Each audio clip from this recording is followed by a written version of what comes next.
This is a film about what the war did to Saint-Aubin, to its inhabitants, to its occupiers, and to the men who found themselves here on D-Day, stepping ashore on the beach the planners codenamed Nan Red.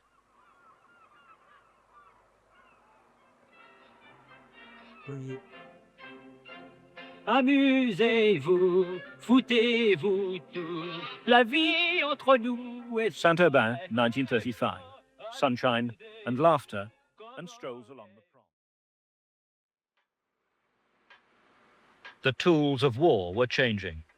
Factories on both sides of the Atlantic worked day and night to produce the new ships, guns and tanks on which the invasion would depend.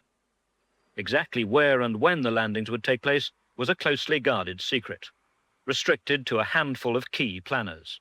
Even so, there were occasions when this vital knowledge had to be shared. It was at some office in London, and they summoned me up and said, look, you know, there's an invasion bound to come on within the next year or so, and these are the beaches, and we want to know your views about reconnoitring them, something like that. Beechcraft was Clogstoun-Willmott's speciality. At a top-secret unit on the south coast, two-man teams were trained to land on enemy beaches at night, bringing back vital information on water depths, beach gradients, and enemy defences. Now came the biggest challenge of all, the beaches of the Normandy coast. Photo reconnaissance had already supplied thousands of pictures of the D-Day beaches. One set of prints had revealed outcrops of peat on the beaches west of Saint-Aubin, signs which might mean that the beach wouldn't be able to support tanks and other heavy vehicles. Only samples from the beach itself would provide the necessary evidence. On the night of December 31st, 1943, a two-man reconnaissance team landed on the Normandy coast near Saint-Aubin. One of them was Major Scott-Bowden.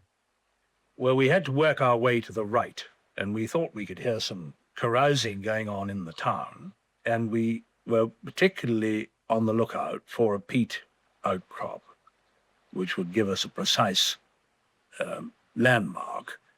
And we found this and were able to take samples which they wanted. The work done, the two men slipped back into the water for their rendezvous with a launch offshore.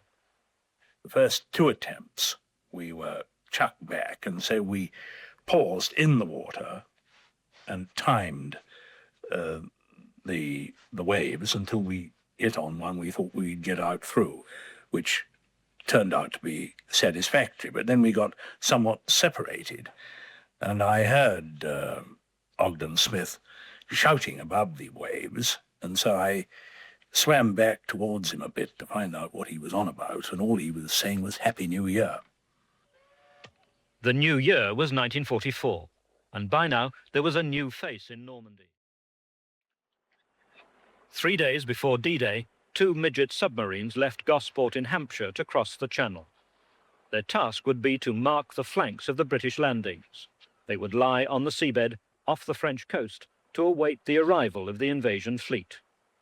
Aboard submarine X-20, bound for the coast near Saint-Aubin, was Robin Harbud. We arrived Saturday night and marked our position as best we could and submerged. And Sunday we spent navigating through the periscope to be exactly in the right spot. And we could see people on the beach. We could see the church, people going to church. It's all very peaceful on a lovely sunny day.